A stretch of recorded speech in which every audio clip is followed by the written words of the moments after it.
What's up ulit sa inyo mga kanayon? Sa video na to, samahan nyo akong magpagawa ng motor. Napagpasyan ko na kasi na bumili ng flyball at belt para mapalitan ko na rin yung dati kong ginagamit.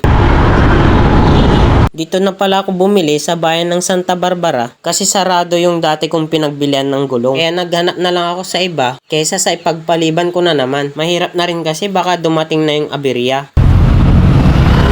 Dito na pala ako bumili malapit sa dating barangay hall ng poblasyon.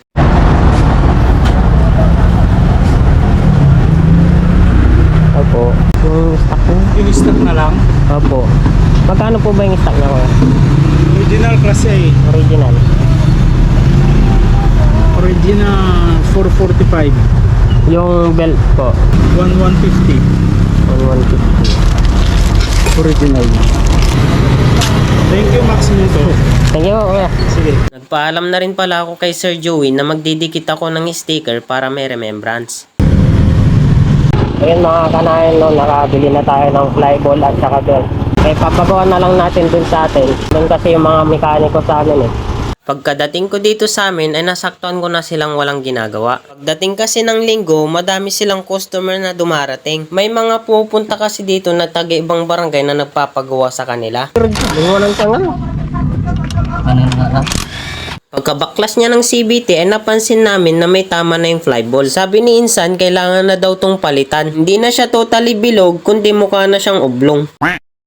Ilang buwan na rin kasi itong di nabuksan, kaya sobrang dumi ng buong CVT niya. Daming alikabok. Natapos niyang linisan yung buong CVT ay kinabit niya na rin agad ito. Katapos niya palang maikabit, pinaandar ko na rin ito para makita namin kung asan yung maingay.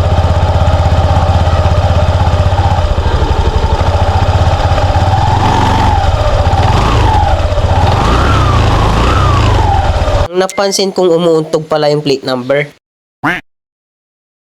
Para makasigurado na wala ng ingay, pinalagyan ko na rin ng clip yung cover ng kolan. Ganito pala yung naging itsura niya pero hindi naman napansin kasi kulay black. Pinasabay ko na rin palang pinalinisan tong air filter. Sobrang dumi din pala nito kasi ilang buwan din pala tong dinabuksan. Pinatesting ko na rin pala sa kanya kung may mapapansin pa siyang ingay. Pero wala naman daw kaya all goods na.